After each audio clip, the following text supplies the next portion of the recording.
Good morning, everyone, and welcome to our fourth Diverse Ed virtual event. My name is Hannah Wilson. I'm one of the co-founders with Benny Carver, my wing person, and we are delighted to be here with you today to host 5 panels. We have got 25 amazing speakers for you. So this first panel is all about diverse children in the schools that we serve, and our speakers on panel 1, we have Bradbury, Principal Lecturer of Childhood and Early Years author. Amy Ferguson is a deputy head teacher, the national lead for LGBT Ed, and the host of Saturday Brunch on Teachers Talk Radio, so you might be able to catch her there later on today. Marcus Shepherd is a head teacher and the co-founder of Mix Ed, and congratulations on your launch event this week, Marcus and Louise. Virginia Mendez is an author, public speaker and managing director of the Feminist Shop. And Laura Morris is from our partner, Alliance for Learning. She is a head of RS and citizenship. So thank you so much for joining us this morning, panel 1. Aaron, over to you to share your provocation about diverse children. Thank you and good morning, everybody. So I'm Aaron Bradbury and I'm here to talk to you about where it all begins. As many of you heard, I really started my career in early years, and I'm here to talk about LGBTQ representation and where it begins from that perspective. As early career teachers, it's really, really important, and I say this all the time, that we need to be the disruptors to actually be able to actually think about what it is that we're there to do, and to really kind of think about our diverse, inclusive classrooms. And for me, one of the main things that we need to do as educators is to really kind of hone in on what child-centred practice, that unique child, really, really means. For me, LGBTQ representation is one of our most oppressed groups in our society. You only had to look at what I received in the past couple of weeks of the absolute hate and drivel that we received by publishing a fantastic child-centred LGBTQ Early Years magazine. What this magazine really kind of supports us as early years educators and primary educators is to really kind of start honing in on that positionality as us as practitioners, but what is it that we're actually there to do? And for me, one of the main aspects that we really should be trying to do is gaining that voice of our children and our families, but making sure that our curriculum is accessible, that we are making sure that when we are talking about our positionality as educators, that we are also checking our values, our beliefs all the time to kind of match what it is that we're doing within our classroom. One of the biggest issues that we're facing within the LGBTQ arena at the moment are what we're getting a lot of pushback from are about trans rights. And one of those biggest areas that we face is that our society at the moment is probably going through one of the biggest turbulent times, and education has a massive part to play. So for me, that's why I wanted to start with the early years. If you're a teacher in Key Stage 1, Key Stage 2, it's really vital that you go and speak to our early years practitioners, our early years teachers, that there's a collaboration across your school to be able to actually start thinking about how am I representing LGBTQIA for our children, but also for our families and the wider community as well. So one of the things that I think you could probably take away really from this magazine, which I'm sorry, I keep pushing this magazine, but I think it's really, really vital. It's absolutely free. It's for early years practitioners, but remember that education doesn't start at the age of 5. There is a lot that happens prior to children actually starting formal education. As educators, we really, really need to kind of learn about where does that journey begin?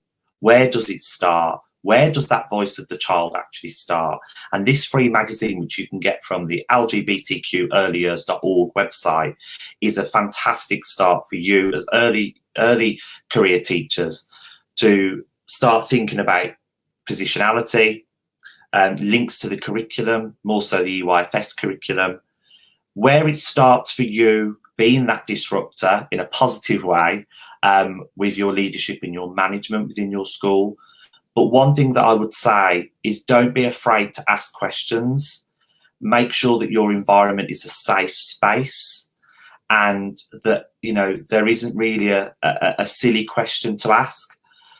My own experience as being an educator, being a teacher in early years and then moving into local authority, was that I had to learn very quickly that it's okay for people to ask questions.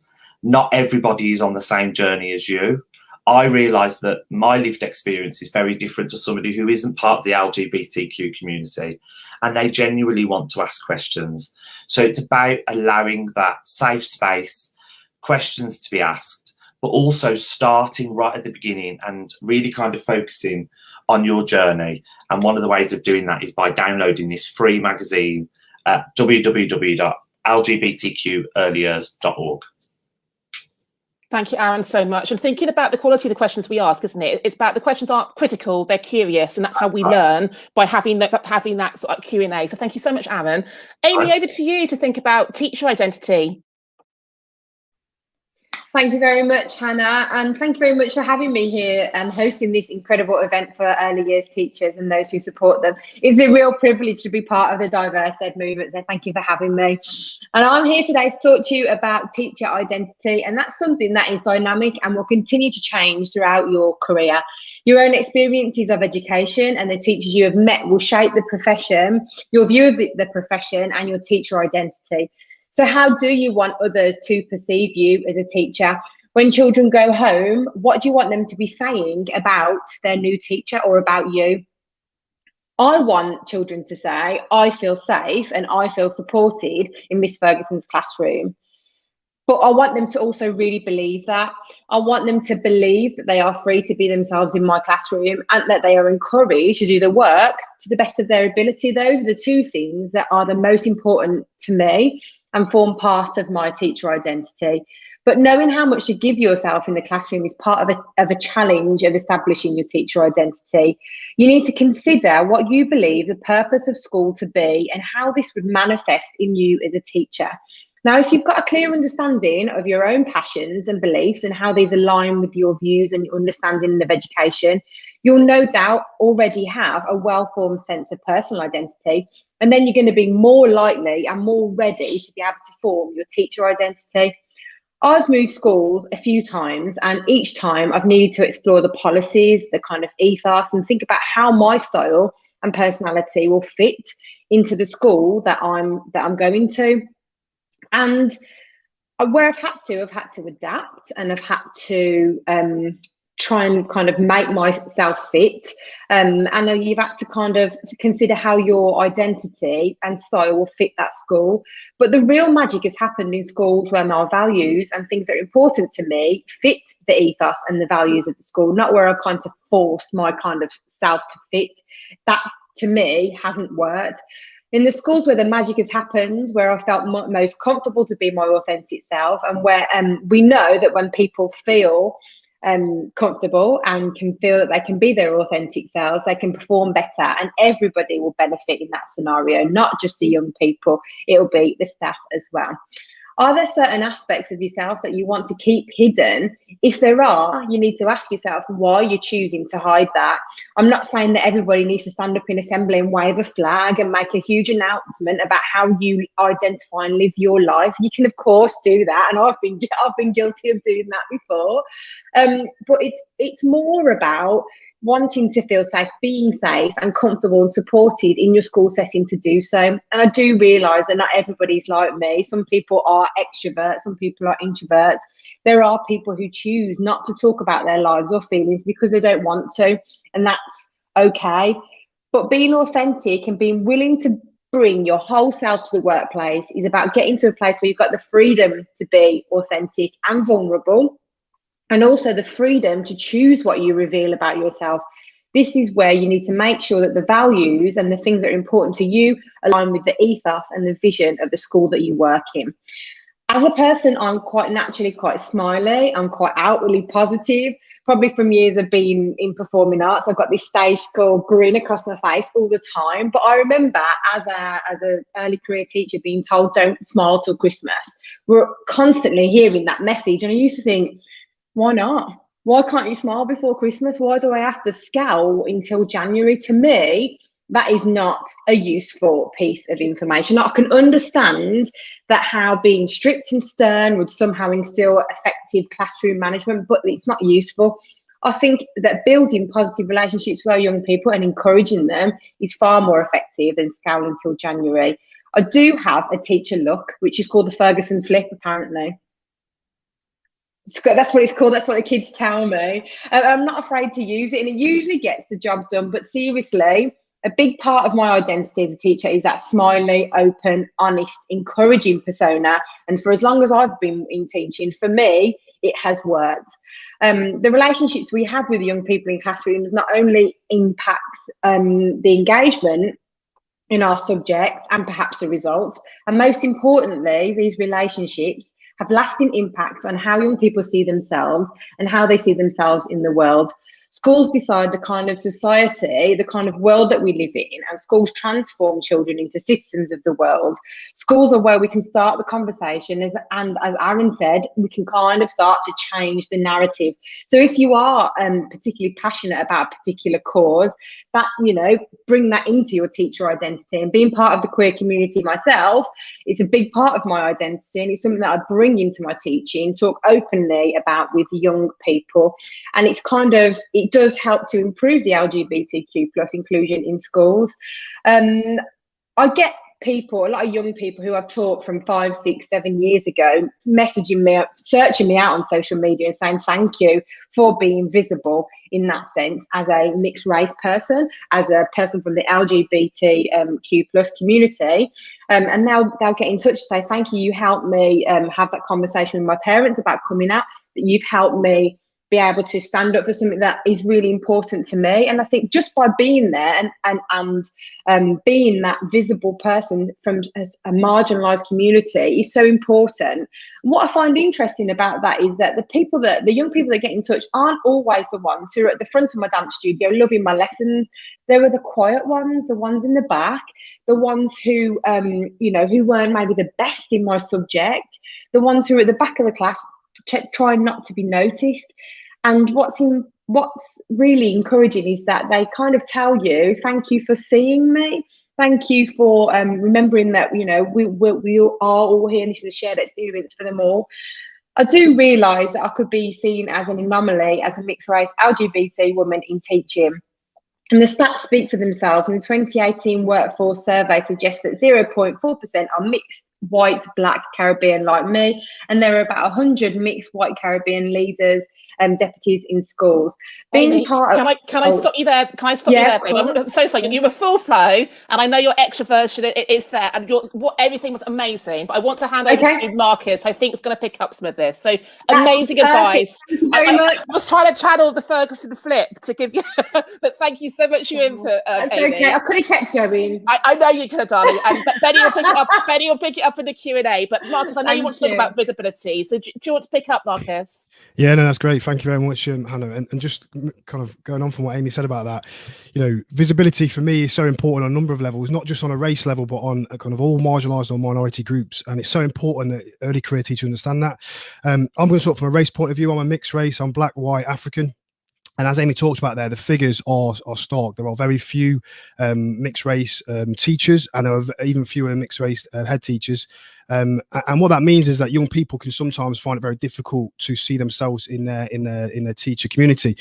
Race is a really unique and personal experience, and I think over a number of years the conversation has tried to make it quite a homogenous group, but it's a very, very unique experience. I'm mixed race. My mum is white. My dad is black. My dad's from Ghana in Africa. He left. He was absent. I was a pupil premium child. I lived in a council house. Until I was in year 8, I'd never met a non-white teacher. So I'd never been taught by a non-white teacher until the age of year 8.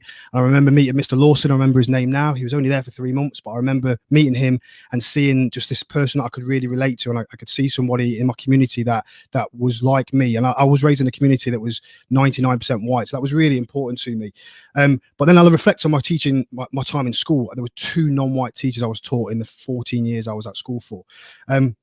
the reason I think visibility is really important, and this doesn't just translate for race, it's like I said, every group that's kind of minority or marginalized, there's an instant connection and you feel an acceptance that actually I may have been alone, but actually there are other people like me and they're in positions of authority, they're in positions of influence. And that means that you can see something and you feel you can be it. But what I think also is important is it makes things that other people don't see as cultural norms the norm. You know, my hair is very different to other people's. I don't have any anymore, unfortunately. But when I did, it was very tight, curly afro. I couldn't have my hair certain ways like other kids could. And when you see someone with hair, maybe it's in dreads, maybe it's in braids, maybe it's in cornrows, maybe it's in a different style, you realize that isn't different. That isn't weird. That's just normal for people like you. And what it allows is you to understand that cultural norm. So I think that's really, really important. But I have maybe a bit of a controversial view sometimes, where I think that visibility about race is also important about culture and lived experience. So for instance, like I said, I met Mr. Lawson and I felt this instant connection. But if I'm honest, when I started speaking to Mr. Lawson, I didn't feel a connection on the cultural level because we had very different experiences growing up. I was brought up in a white community. You know, I didn't eat the same foods. I didn't go to the same places. I didn't listen to the same music. And what I realized was there were loads of teachers around me. Mr. Chamberlain was a white teacher, but we had a very similar lived experience. He was brought up in a council estate. He was brought up like me.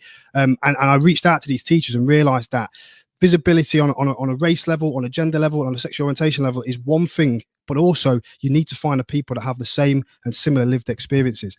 And that was really important for me. And the reason I think it's important for early careers teachers to know is because, like Amy said, there are around 600 mixed white, black African teachers. There's about 100 leaders. And I think I worked out in terms of head teachers, male head teachers like me, there's about 8 of us in the country. And that means there's going to be loads of people in your school that don't have someone who they can relate to and could be their champion. So it's important that you become that person. Whether you're the same as them for a number of different reasons, find the thing that you can relate to. Everyone will have something. But more importantly, listen to their experiences and appreciate their experiences. I remember I was speaking to a young girl through the lockdown period. She was in school, and we're walking around the school, and I said to her, she had the rainbow flag face mask on, and I walked up to her and said, "Where did you get that from?" I'd quite like one of those. And the look in her face was like, "Oh my God, the principal of the school is I just couldn't believe it." And I said, "Yeah, I'd really like to wear one." And I just saw in that moment, you know, that meant so much to her. And actually me walking around celebrating that was a really, really big thing. So visibility in terms of the immediate thing you can connect to is really important. But also think about visibility as I am going to be the flag bearer for that person. I'm going to be the person that is the champion for that person because I appreciate they are in a minority and marginalized groups.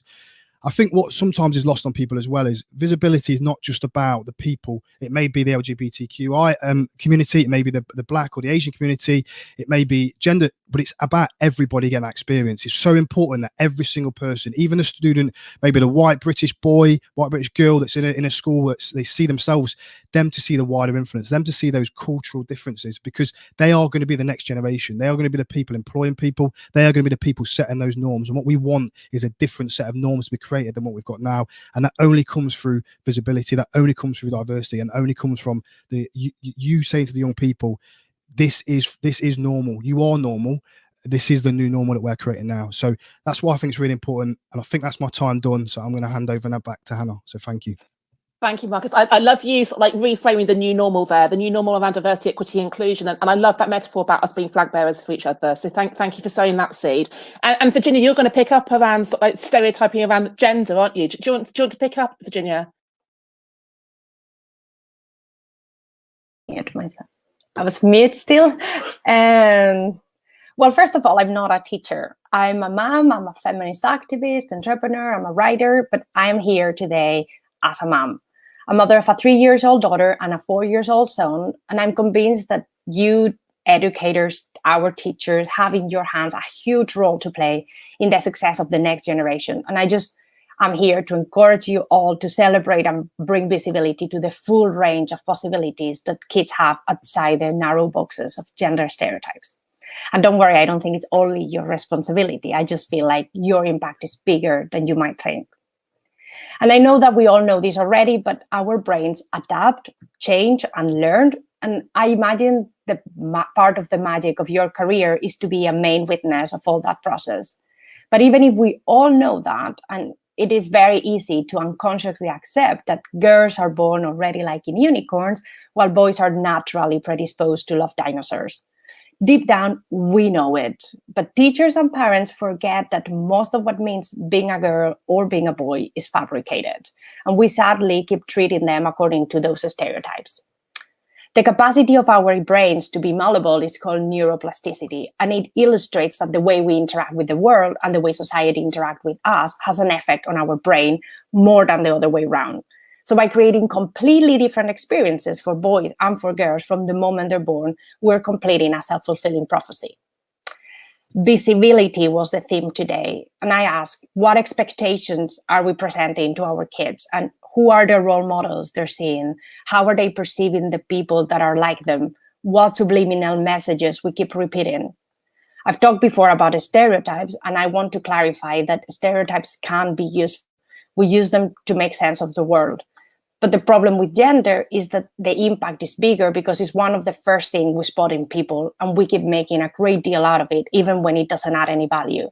So I imagine a lot of teachers say, guess what this boy in my class did today, instead of guess what this kid in my class did today, even in fact that the kid was a boy or a girl doesn't add nothing to the context.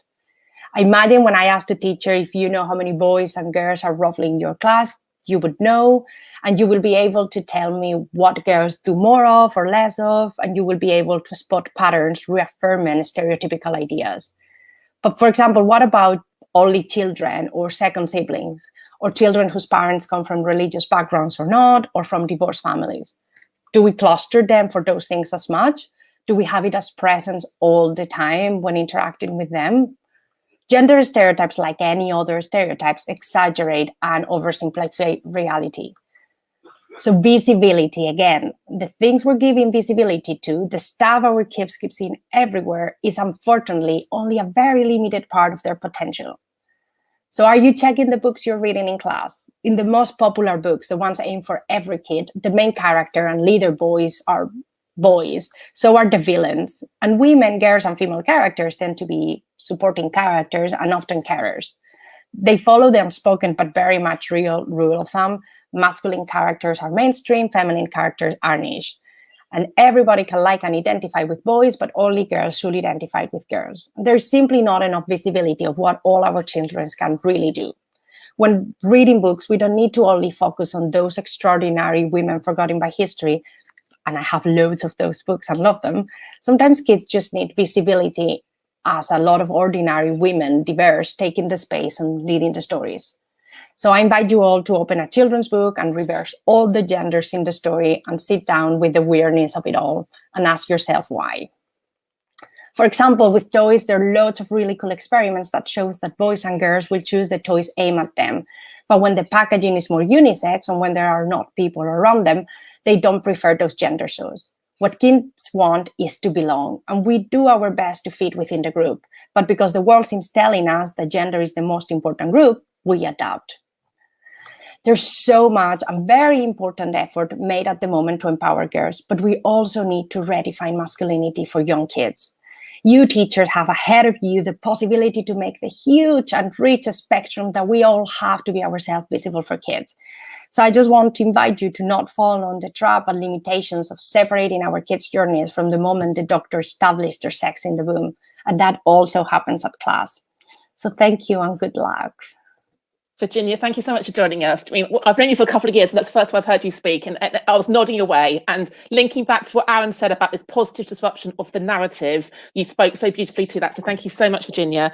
And I'm really excited to hear Laura speak. So Laura's been nominated by one of our partners, Alliance for Learning, who's going to share what she's doing around anti-racism in her school. So over to you, Laura. Hi, so I've been working at my school in Manchester for about the last 7 years. And there's been a few things that we've done that we think have been successful in developing an anti-racist culture. And so hopefully some of this will be useful to you. So I'd say the most important thing that we've done is establishing student groups. So it's been a bit more difficult with COVID and bubbles, but lots of the work that we focus on is with year 10 and year 11. And I think that this has been the most important thing that we've done so far, because it was the students have been able to kind of voice their experience of racism in school and outside of school. For the first 2 sessions, really, it was a chance for them to kind of vent and get things off their chest. And I think that being heard really helped. And it also then meant that they have been part of the process in us establishing our priorities and the things that we need to change. We've also done a student survey, and we've got a parent survey that we're just waiting to get translated. But I think as well, you would hope by now that teachers are on board with the fact that racism is an issue in schools. But if there are some people who are dragging their feet, that being able to have the testimony of the students really helps. So in terms of like delivering CPD, being able to say to the teachers, look, this is the experience of the students in your school, to get those people on board. So that has been the most useful. But also we have a staff anti-racism working group. There's about 15 or 20 of us who meet every few weeks. We're now at the point where we've been able to get into different subgroups, so focusing on curriculum, student voice, communication. And we were able to use an NEU document, their audit, to help us to kind of establish what our priorities for the school are. We've also, we take it in turns, taking a research paper and trying to just break that down into 2 sides of A4 so that we're improving our own knowledge and understanding.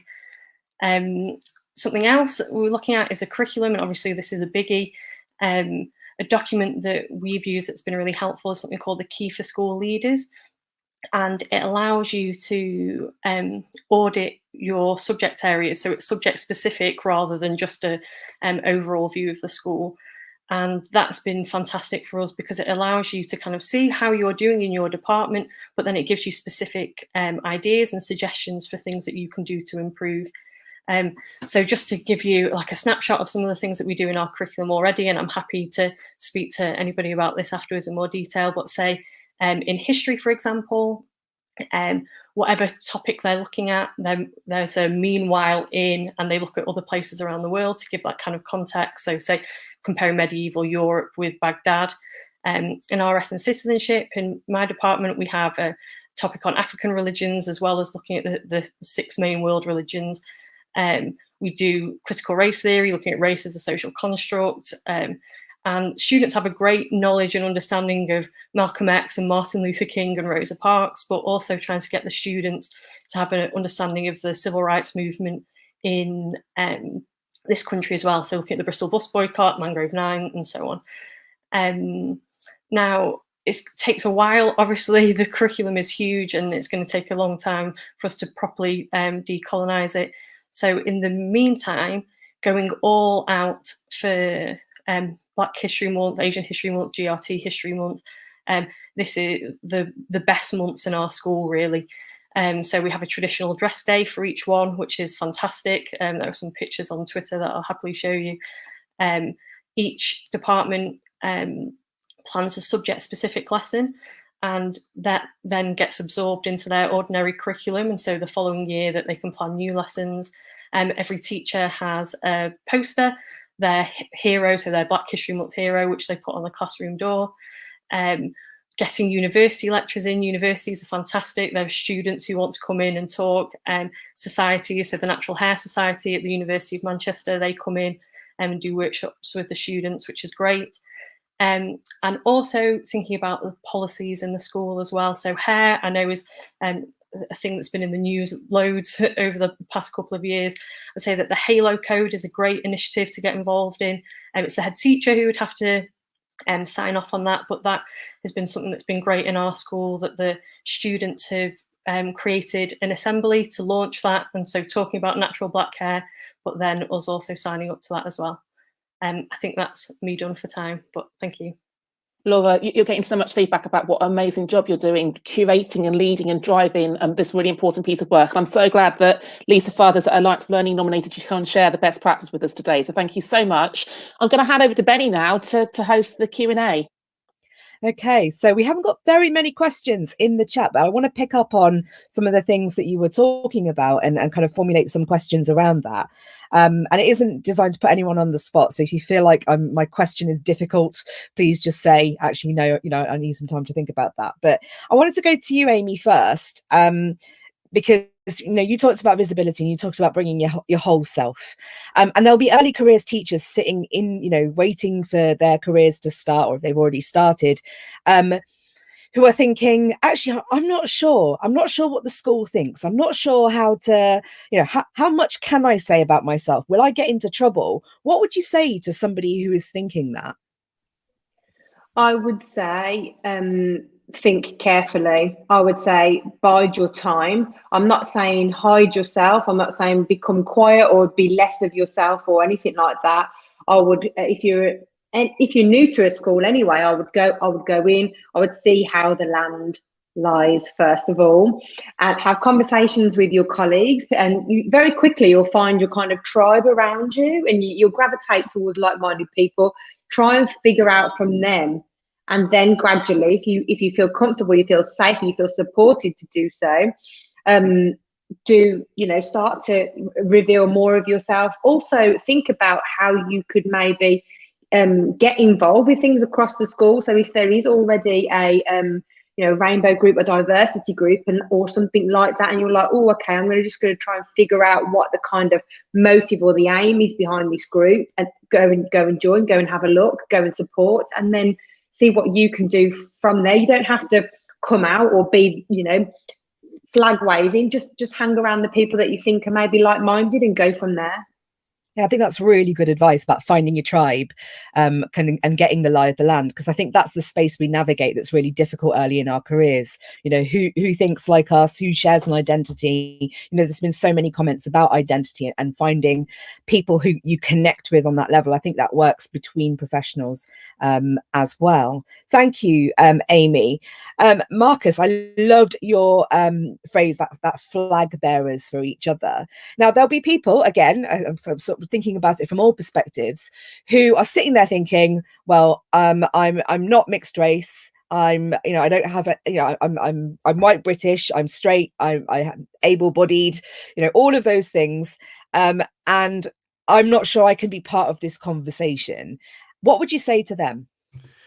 I'll say two things really. One is and I don't mean this in a controversial way, but we're having a debate the other night. You're the people who's going to drive a change, because actually, what's really important is often people will talk about white British, middle-aged white British men or women or kind of, and actually they are the people that are going to make that change. The change has to be the majority of people. So you are a massive part of the conversation. What's really important though is to listen. And to not get involved in a conversation if you genuinely want to understand and reflect other people's experiences, because whether it's race, whether it's gender, whether it's sexual orientation, whatever it is, that is people's lived experiences. Now you may be defensive about it, or you may think actually it may have been that. If that's the mindset to go into it, you're probably not in the space to be able to have that conversation, because I think what's really, really important is you are listening and trying to understand their point of view. Actually, when I've walked into shops, when I've walked into car dealerships, I have been treated differently because of the colour of my skin. Now, what people have said to me is, oh, well, maybe it's because of what you're wearing, or maybe actually that's not a helpful conversation. I'm not saying by definition they were racist. What I'm saying is the way in which they are behaving is not supportive of all people. So actually, and we talk about a phrase Mick said, talked about the other night, which is you've got to become comfortable with being uncomfortable. You are an absolute critical part. But you've got to be prepared to listen, and when you want to put your opinion across, think about, am I doing this in a way that supports the discussion and furthers the discussion, or am I doing it in a way that comes from a defensive point of view where I'm actually saying, no, what you've said there doesn't exist.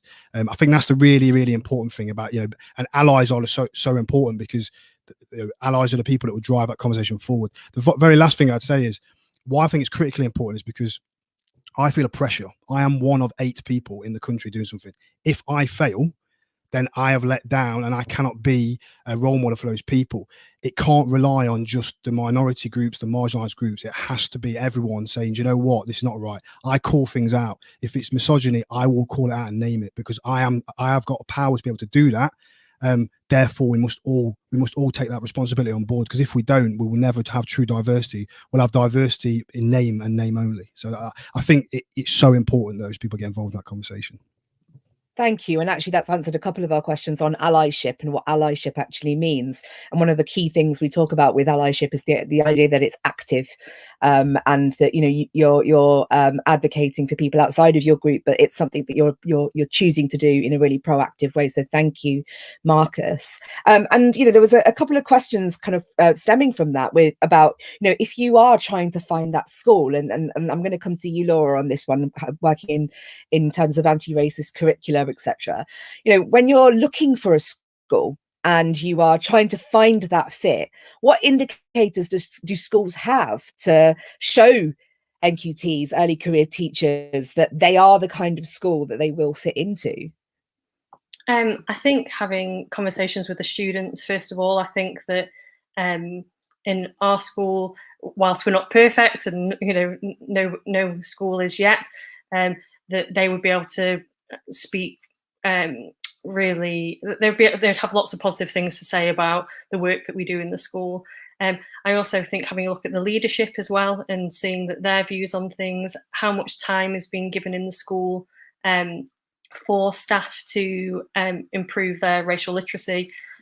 So say for our school, for example, we have 2 hours of reading and research time every 4 weeks, every cycle.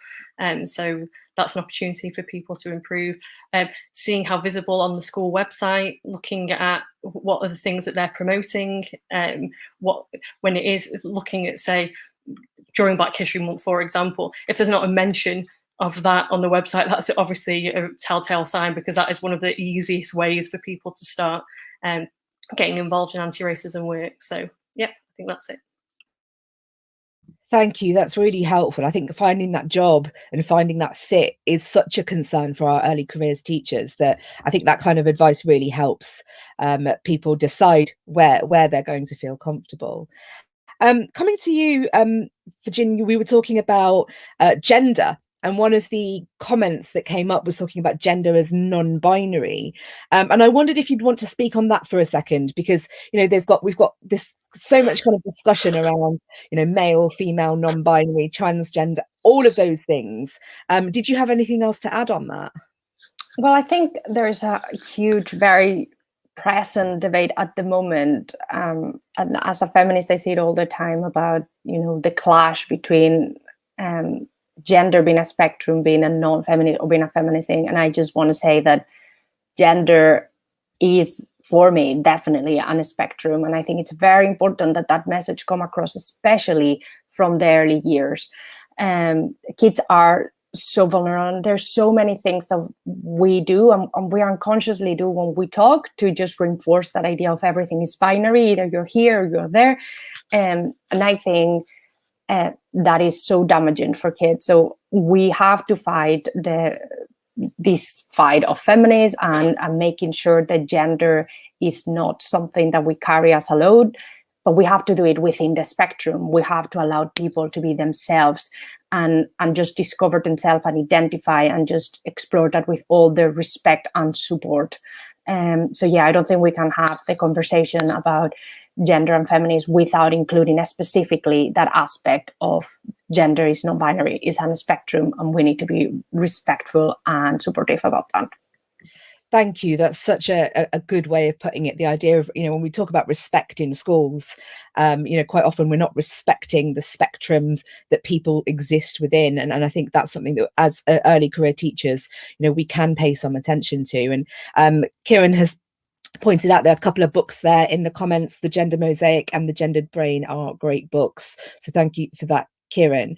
There's a question I had for you, Aaron, on this, especially since, I have to say, I'm not an early years teacher. A lot of our audience tends to be predominantly secondary. So early years feels like this, this very unfamiliar space. And I guess sometimes people would say, well, okay, well, what impact can we have in early years, particularly around the fact that our schools are very gendered? The schools are very gendered, and that starts so early. So what advice would you give to early careers teachers if they're working in EYFS or otherwise around this, navigating this gendered school? I think one thing that's, and I'm going to harp back onto the hate that I had a couple of weeks ago, because this is where it kind of stemmed from.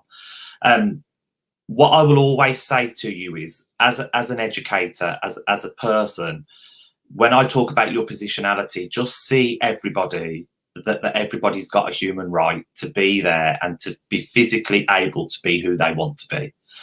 I think one thing around gender and obviously, you know, trans rights and you know, non-binary, you know, that's why we included the whole spectrum of the LGBTQIA plus, for that reason, that one of the biggest areas as educators that we don't learn about really is the IA and the plus and the things that kind of come with that. What I would say is make sure that you, first of all, know your children and you value what they are bringing into the classroom, that actually it's not the other way around. That and some children, you know, I'll be honest with you, we also have to be age appropriate with our language, with our approach. What I would never advocate for is that you're going to go into a reception class or a nursery class and start talking about non-binary language and pronouns. But that might be a discussion that you might have with a parent when a parent comes and talks to you, because they, you know, I've spoken to parents where they know that their child is actually saying, "Mommy, I'm not a boy," or "Mommy, I'm not a girl." You know, those conversations are actually happening. And if we kind of hide away from that, then we're not doing our job to be able to actually physically support that unique child. What I would also say to many of our colleagues in secondary education, because I do it, is actually come down to early years and see for yourself where it actually starts. I've got a fantastic friend called Rosie Burks who, you know, she's a secondary English teacher, and she won't mind me saying, but she's so keen to learn about where it all starts, because actually, you know, even primary school teachers, there's a lot, I talked about this at the beginning, there's a journey that's already happened before children start formal education, and we really need to be aware of what's happening within that journey. And, you know, practitioners are starting to learn about that gender binary, you know, that there is a spectrum. And I think it's really, really important as educators that we, you know, I'm not saying that we've got to change our values and our attitudes, but actually what's important is the child that's in front of us. And I think that's the most important aspect. So hopefully that's answered your question. Yeah, absolutely. And, you know, I think there's so much to navigate in this space, you know, in schools generally, but particularly around early years and early education. We know that there have been controversies. We know that there have been kind of inflammatory situations. And I think if you're navigating your career and you're thinking about how to kind of present yourself as a teacher, there will be people who are sitting there thinking, well, what can I say at this age? So the idea of age appropriate, the idea of kind of considering who you're having conversations with. And there's so much to consider, and Lila's with us in the comments, and she's talking about the fact that in this also we've got you know, the parental dimension, you know, the ability, whether, you know, whether a parent can speak English or not, the culture that comes with a family. All of this is so important. So we've got time for a couple more questions. There was a question on recommended reading for racial literacy. If you don't mind coming back to you, Laura, can you did you have any books that were go-tos around racial literacy, and maybe just starting points for schools? Yeah, sure. I mean, I think probably everyone by this stage has read Why I'm No Longer Talking to White People About Race by Ready N.O. Lodge, but if you hadn't, that definitely is a good book to read. Emma DeBerry's written quite a few books. Don't Touch My Hair is a good one. Just recently, I think it just came out this week, so I haven't finished it yet, but I can recommend it on the first half that I've read, What White People Can Do Next. And it isn't as simple as talking about coalition and things that people can do, moving away from allyship, which is really interesting. There's a book I read, Why Are All the Black Kids Sitting Together in the Cafeteria, by Beverly Daniel Tatum. That it's from an American context, so not everything is completely relevant, but I think that's a really interesting one. But also, I think just as adults reading books that are not written by white people, you know, that kind of broadening your own, the authors that you read from. So say Chimamanda Ngozi Adichie, fantastic author, brilliant books, or Yard Jesse, Homegoing. There's there's loads of books that from that kind of perspective. Thank you. That's a really good starting point for people. And, you know, there are places where we can find these book lists. There's one in the back of my book. There's, you know, the Diverse Ed website kind of signposting a lot of these books. And I'm tweeting one book a day for 365 days to help us with not just kind of racial literacy, but a kind of a literacy around lots of protected characteristics. There was one more question I want to squeeze in the last minute, and I'm going to put Marcus back on the spot. You talked about that kind of pressure around being one of 8. So if you are a person with a particular protected characteristic and you are in an absolute minority, how do you find your tribe? How do you network to make sure that you're not on your own? Okay, I'll be really quick. Couple of quick things. Twitter can be a great place and a really bad place, but Twitter is a great place for finding people similar to yourself, finding a network of people you can relate to based on values. But equally in the school, find, you know, I've got a boss now who is truly a champion. You know, he put so much time, energy, mentorship into this. We talk about this issue with him as well, and he appreciates the pressure I feel, and therefore I know he gives me so much time. So there are people out there, whether they are the same as you or have the values you share or want to champion you. It's just about networking up as much as you can, like I said, through Twitter, through your early careers, training providers, etc., and finding that right school. And it's okay to realize maybe you're not in the right school and I'll be here for a year and I'll move on, but going into those schools and meeting those people and looking them in the eye when you're asking them those questions, and seeing when you ask those questions if they flinch or if they don't. Because when you ask questions that they might find uncomfortable, if they flinch, it's nothing against them. They're just not ready for that conversation, and therefore it's probably not the place for you. So I think definitely that would be my advice. Fantastic. Thank you, Marcus. I think I could literally carry on talking to you all day, but we do have to stop there because we are going to get ready for our new contributors to come along, our next panel. I'm going to hand back over to you, Hannah. Well, 5 fantastic speakers and Benny, brilliant Q&A as always. So thank you so much for all giving up an hour of your time. There was a question that's came into the chat there that I'm actually going to answer, because there's a question about like what is happening in the ITTE space around diversity, equity, inclusion. And I just want to reassure the audience that both NASBET and YUSET, who are the 2 bodies that oversee all initial teacher training in the country, both had this up front and centre at their conferences back in November. We were there, we contributed along with BayMed and Mind for Equity and other organisations. And if you go onto our Diverse Ed website, there's a page called Diversity in ITTE, and we host a half-termly meeting with skip leads and PGCE leads, and these conversations are ongoing. So it is happening. It's just a system-wide piece. So just bear with us. There's a bit of time that is needed there. So thank you for joining us for panel 1. We'll be back at 10 o'clock for panel 2. You 5 could go have a cup of tea, and we will look forward to welcoming our second set of guests shortly. So enjoy your weekend, everyone. Thank you.